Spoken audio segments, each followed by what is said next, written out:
Thank you. His Excellency Dr. Rajkumar Ranjan Singh, Minister of State for External Affairs and Education, and Madam Singh, Excellencies, distinguished guests, ladies and gentlemen, and my friends.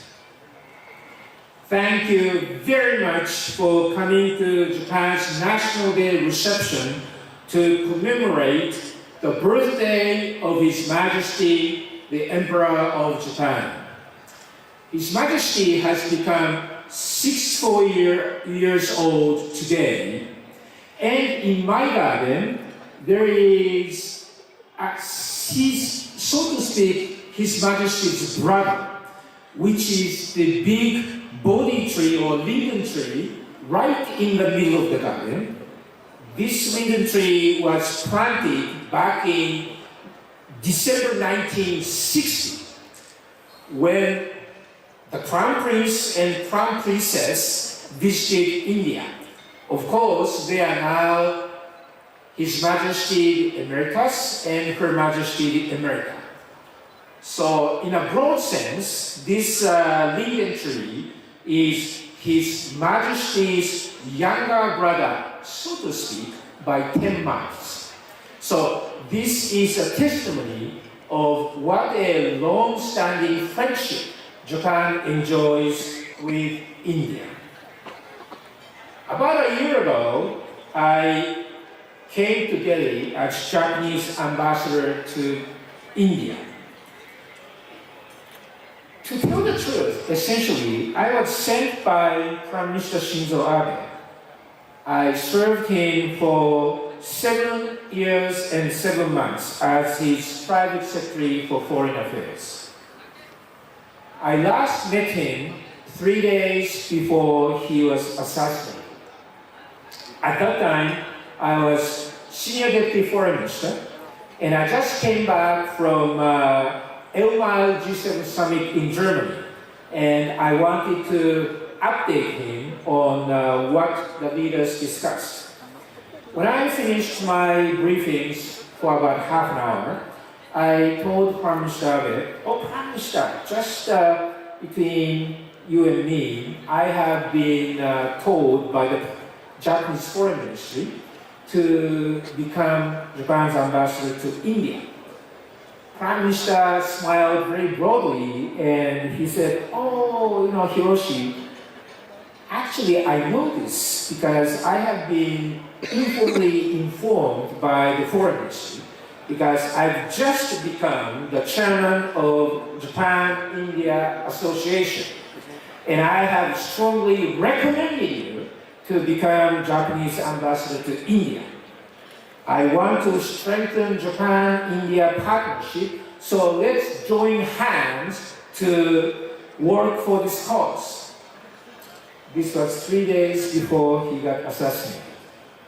So, when I arrived at Indira Gandhi Airport back in November 2022, I wore the same necktie as I am wearing tonight. Actually, this necktie was Prime Minister Shinzo Abe's, and Mrs. Akie Abe gave it to me as his memento. So I'm feeling that Prime Minister Abe is watching us from high above of this reception. Now, Prime Minister Abe and Prime Minister Modi enjoyed a special friendship. Actually, when Prime Minister Modi, as Chief Minister of Gujarat, when he visited Japan back in 2007, Prime Minister Abe met Chief Minister Modi. This was the beginning of their friendship. And when Prime Minister Abe, as India's Prime Minister, came to Japan for the first time in 2014, Prime Minister Abe welcomed him in Kyoto. From the moment they met as prime ministers of two countries, they were already very special friends. And those two visionary leaders really fostered unique, special friendship. I'll give you an example. When Prime Minister Modi visited Japan, Prime Minister Abe invited Prime Minister Modi to his private cottage at the mount of Fuji, near Lake Kawaguchi. And Prime Minister Abe had dinner with Prime Minister Modi only by themselves, or just two of them alone. So shortly afterwards, a number of embassies in Tokyo quietly approached me. Oh, Mr. Suzuki, can my president get invited? Can my prime minister get invited to Prime Minister Abe's private cottage? Prime Minister Abe's answer was always clear and immediate. No, because that is a special place, specifically reserved to Prime Minister Modi only. Those two visionaries always had strategic discussions whenever they met. And they always had a world map before them, and they had freewheeling discussions, and they set strategic goals. As a result, our two countries, Japan and India, are tied with special partnership, which is both global and strategic.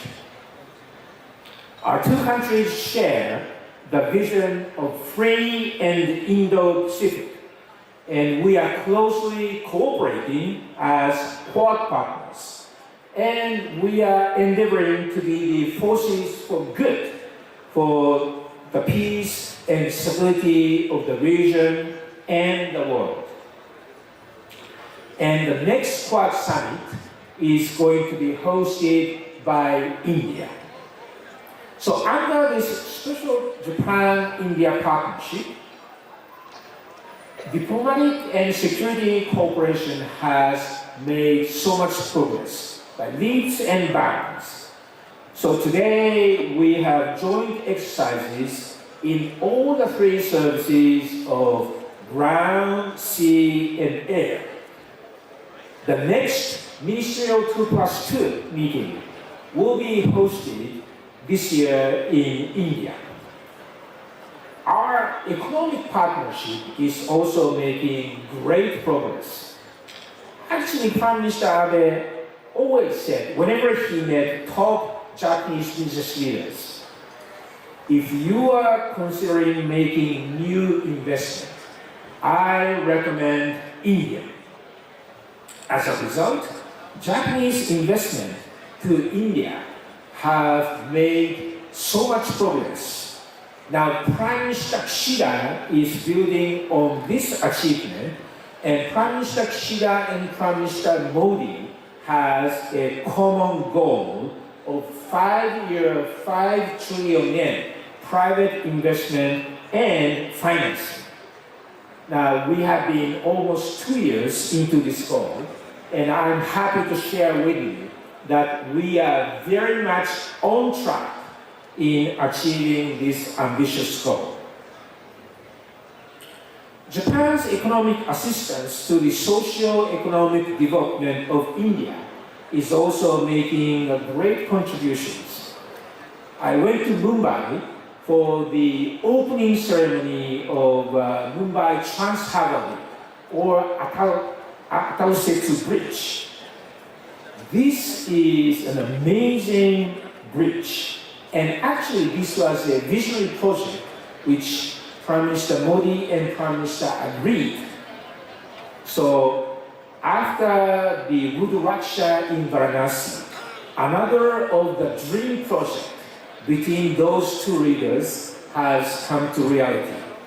Now this Trans-Harbour Link will be the game changer for the remarkable growth of Mumbai. Also, day before yesterday, I participated in the online opening ceremony of IIT Hyderabad, which was also supported by JICA through ODA. And of course, our flagship project, the high-speed rail project is moving ahead with full speed between Ahmedabad and Mumbai. The northeastern development of India is another major pillar of Japan-India cooperation. Prime Minister Kishida presented his new plans in Free and Indo-Pacific when he came to Delhi in March last year. And he specifically mentioned of creating an industrial value chain in India's northeast and Bangladesh in the Bay of Bengal area. So I am talking with so many stakeholders to bring this concept to a reality. In addition to the pillars of diplomatic and security cooperation, economic and development assistance cooperation, culture and people-to-people connect is another major pillar supporting Japan-India special partnership. Today, I'm happy to share with you that Mr. Mukesh Patel, President of Indo-Japan Friendship Association in Gujarat, has been appointed honorary consul in Ahmedabad. And I just want to celebrate this great news. And I have high hopes that through this appointment, the friendship between the state of Gujarat and Japan will further be enhanced. Whenever I have the privilege of meeting with Prime Minister Modi, Prime Minister Modi always tells me, Ambassador Suzuki, please bring more Indian people to Japan to study, to get skill training, and to work. So I am working very hard. You may not believe me, but actually I'm working very hard to increase the opportunity under schemes such as TITP and SSW for talented young Indian people to travel to Japan and get skill training and have opportunities to work in important areas like caregiving, agriculture, hospitality, to name a few. So I am hopeful that more and more young talented Indian people will go to Japan for those purposes.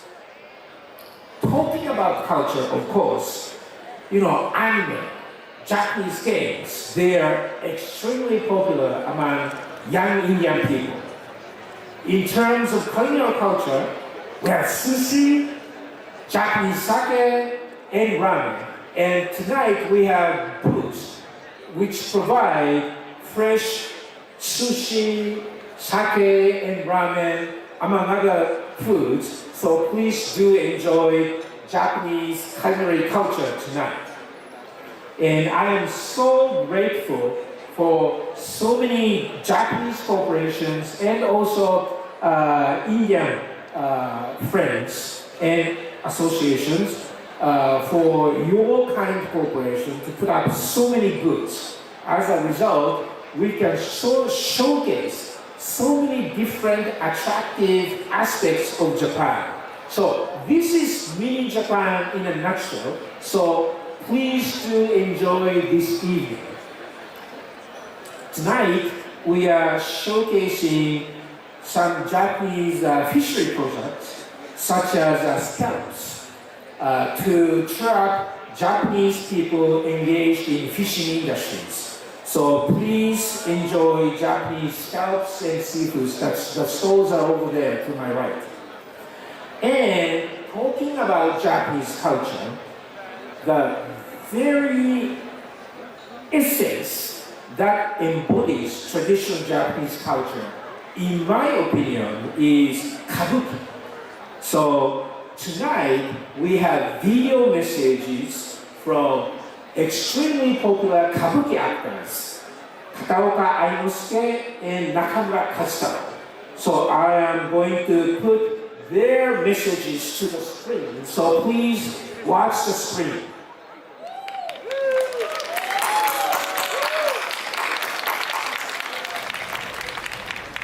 はい、皆様、片岡愛之助でございます。私、歌舞伎俳優をやっております。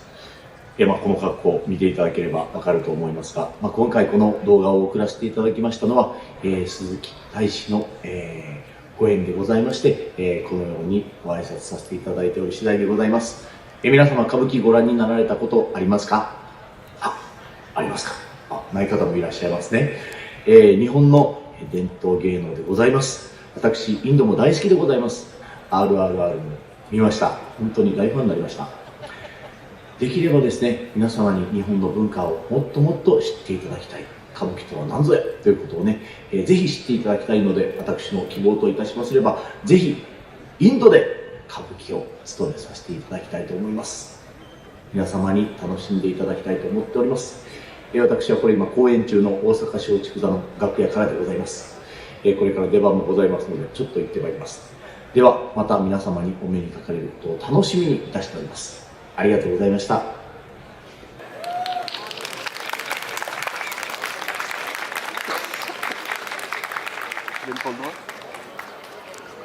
Thank you very much. The first Kabuki actor, Mr. Kataoka Ainosuke, he is like one of the 3 Khans in Japan. He's extremely popular. So popular, so much so that the soonest he can make it to India is September next year. As a time, this is the soonest time. But one big challenge is to bring Kabuki. It's hugely expensive. It's like bringing opera. So sooner or later, I'm giving you a thumbs up. Sooner or later, I'll be going around asking you for your generous contribution to bring Kabuki to India a reality. So please be kind to me when I do that.